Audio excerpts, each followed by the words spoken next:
Bienvenue sur notre chaîne. Aujourd'hui, nous allons parler d'un sujet qui fait couler beaucoup d'encre, la fortune de Martin Bacolé. Champion de boxe congolais, entrepreneur ambitieux, mais aussi victime d'attaques et de controverses, Bacolé est au centre de l'actualité. Combien pèse réellement sa fortune? Quels sont ses investissements? Et surtout, que s'est-il vraiment passé après l'attaque de son lounge bar? Restez avec nous jusqu'à la fin pour tout savoir. Avant de commencer, n'oubliez pas d'aimer la vidéo et de vous abonner à la chaîne pour ne rien manquer de l'actualité du sport et des célébrités.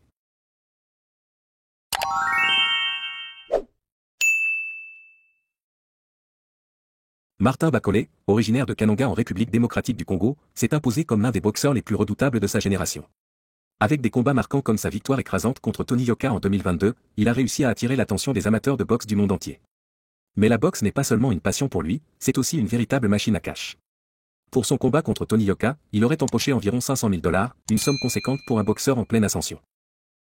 Ses combats suivants lui auraient permis de toucher encore plus, notamment grâce aux primes et aux sponsors.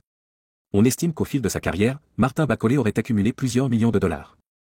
Et comme tout athlète intelligent, il a décidé d'investir son argent au lieu de tout dépenser. Au-delà de la boxe, Martin Bacolé s'est lancé dans l'entrepreneuriat. En octobre 2024, il a inauguré MB Lounge, un lounge bar chic situé au rond-point Villery à Kinshasa. L'objectif était clair, créer un lieu moderne où les fans et les amateurs de luxe pourraient se retrouver. Mais malheureusement, cet établissement a été la cible d'une attaque. Des criminels armés ont pris d'assaut le MB Lounge, semant la panique. Ils ont réussi à s'emparer d'importantes sommes d'argent et d'objets de valeur avant de disparaître. La police n'a pas réussi à les appréhender, ce qui a soulevé de nombreuses questions. Était-ce un simple braquage? Ou y avait-il un message derrière cette attaque? Ce qui est sûr, c'est que Martin Bacolé n'a pas baissé les bras.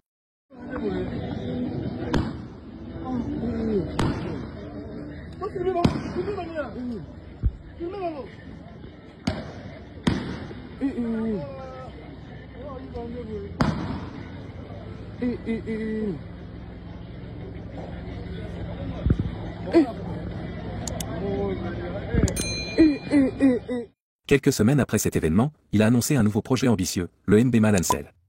Ce centre commercial, dont la construction a déjà débuté, vise à dynamiser l'économie locale et à offrir un espace commercial moderne aux habitants. Une preuve que Bacolé ne compte pas s'arrêter en si bon chemin. Si Martin Bacolé a su s'imposer comme un boxeur redoutable et un entrepreneur ambitieux, il n'échappe pas aux controverses.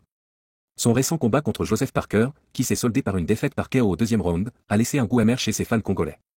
Certains l'accusent même d'avoir « vendu » le combat pour 5 millions de dollars. Mais qu'en est-il réellement? La réalité des faits, Parker devait initialement affronter Daniel Dubois, mais une infection virale de ce dernier a forcé un changement de dernière minute. Un combat préparé dans l'urgence, Bacolé a été appelé en urgence depuis la RDC et n'a eu que très peu de temps pour se préparer. Parker était mieux préparé, frais et bien entraîné, il a su imposer son rythme et dominer Bacolé dès le début du combat. Malgré tout, ces accusations de corruption restent sans preuve tangible.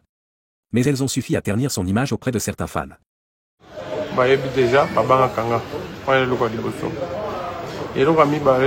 naza congolais na bundaka libanda donc tobundelaka tobambongo moko te na yebiso bino bokoyokelanga mao mwa eloko alimikaeli ya liboso ya mibale. Donc pour le moment ngai na mutu nanga tozalaki koprépare déjà combat ya main e na kodévoile bino eloko ke nazalaki awa mpona koapply mpona visa ya kokende États-Unis kobanda préparation nanga na États-Unis. Alors mokolo soirée au kout na aux États-Unis bazaka ba saoudien bangonde bakolo soirée pe oyo tosali malobi. Alors bangonde basimbi masolo ya boxe na minute Angleterre nasali 9 ans natikali kobunda na anglais ata moko te mais la fani na mboka na bango po balingaka te bazobanga. Pourquoi? On a toujours congolais. Chaque fois on a un combat, nayaka bamona biloko nanga nyonso tu yaka Congo. Soki na bondi combat, après ça ka ba compte à Congo, mbongo nanga ye Congo. Non, yango monike bazo soutenir ngate. Na bonana anglais ta mon côté. Donc il est un peu moins passe pour survivre mais aussi survivre pour ta mibali. Pour vaner que vous mona que na la salle lodge bar. Naza vraiment na biloko ebele oyo ngai na se décida ya muke nanga na salaka na tonga na ndako na investir na mboka nanga. Alors mon problème eza nazoza combattre en Angleterre mais bisika na fandi 9 ans preuve année que bomona que prochain combat est en États-Unis. Pourquoi pas en Angleterre? Na bundi na Angleterre tu vas combat mike mais il y a haut niveau, bah, comment Tozoluka, en Angleterre. Il y a Naïki Congo pour avoir visa pour que les États-Unis pour avoir la préparation. On a trouvé que non, l'ambassade déjà fermée. Donc on a maintenant planifié comment on a fait sa braza pour avoir sa demande à travers braza na visa pour les États-Unis. Alors, bon, on a des réseaux sociaux, on a publié mall na biso. On a toujours construit peu, Naïki peut pour nous relancer. Moi, mall na biso toujours construit pour nous balancer. Première mall, il y a moi dans Mboka na Congo. À ma grande surprise, lobby, la famille dans lodge bar, à mon appel, il y a manager. Manager n'a pas baigné, non, nini, oh, Danette Dubois, Azo Bella. Moi, il y a bon des ateliers. Ah, Azo Bella, comment? Pour nga moko na nukutu na suna sombi déjà live nanga. Na azela samedi pour natala combat na bango. Azo Bella comment? Oh non, Azo sérieusement malade, Azo abeli, mais moyen soirée, ba pousser mo ezate. Il y a un monde qui pour proposer que ceux qui ont remplacé. Il a dit quoi? Un coach, est-ce que il y a un coach? Comment vous avez fait le robot? Il a dit oui, Martin. Donc, ce monde a bien pour insister. Et puis, nous avons insisté vraiment pour organiser comme aux États-Unis. Alors, on a tout coach, mais il y a un coach. Oui, bien que tu as une préparation. Avec Martin, oui, pour rendre service. Soirée pour que vous allez annuler à sa si Cristiano, à si tout le monde, star qui a monde déjà bazar. Donc l'unique seul combat est à lourd, il y a Daniel Dubois, Joseph Parker. Yo oza boxeur na minute yo nde mutaza te encore remplacé. Parce qu'on a vu est-ce que que tout ça to bana préparation tu as vu à Ebi. Si ko combat dans les États-Unis au sanini, a bien vous allez affecter te. Bande ko boyo ka lisolo bien.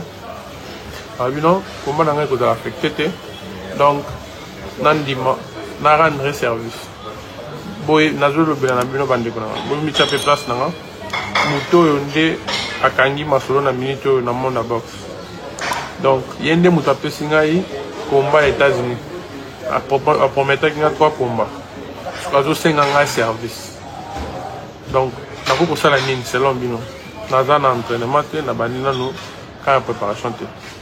Donc, et puis à part Rwanda, à proposer moi le loco oyo, na tigana go sympathie, malgré ba never na beti na Angleterre. Alors, boye bisanga bo pesanga idée na kosa ni pour la minute na nzela déjà. Vous au moins national vie, awa eza billet. En attendant ba luka jet privé à louer. Va négocier mais les hommes on a fait pour te surprendre tout ça depuis une heure d'être sur mon anité deuxième option toujours qu'il y a Ethiopian Airlines alors boye bisanga idée en réalité nazo yebisa bino bandeko nanga bafana nanga bino nyonso tobolingaka nga bino nyonso tobolingaka box ngai champion na bino na défendaka mboka boye beloko moko pa ko défendre mboka partout na kendaka ba komba nanga na teka ka kombo ya Yesu liboso na ninga te kombo ya Jésus e kusama soni alors na senga kinzamba apesa nga mbongo afongola nga porte parce que afongole nga porte na nzoto boye naza prêté mais spirituellement naza prêt yende muto akeli nzoto na nga sali tout on a tenu question mais Dieu c'est quoi nazo banga ko yokisa kombo na osoni aujourd'hui on a nini côté ya nini na combat ou proposition donc na senga ki ombo mo font un rapport na si ça mol na pour na zone soutien à gouvernement nini donc na muke na na soutenir bande ko na ngai batu baza misala donc après carrière na souffrir l'autre côté maintenant investir na mboka mais zamba fongoli nga porte à part combat et à lobby combat na ya mais ba bouger en côté alors bande ko na bo pesa nga idée azotanga ce ko ba message ko.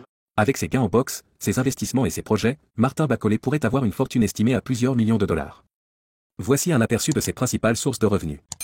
Gains en boxe, plus de 5 millions de dollars accumulés au fil des combats.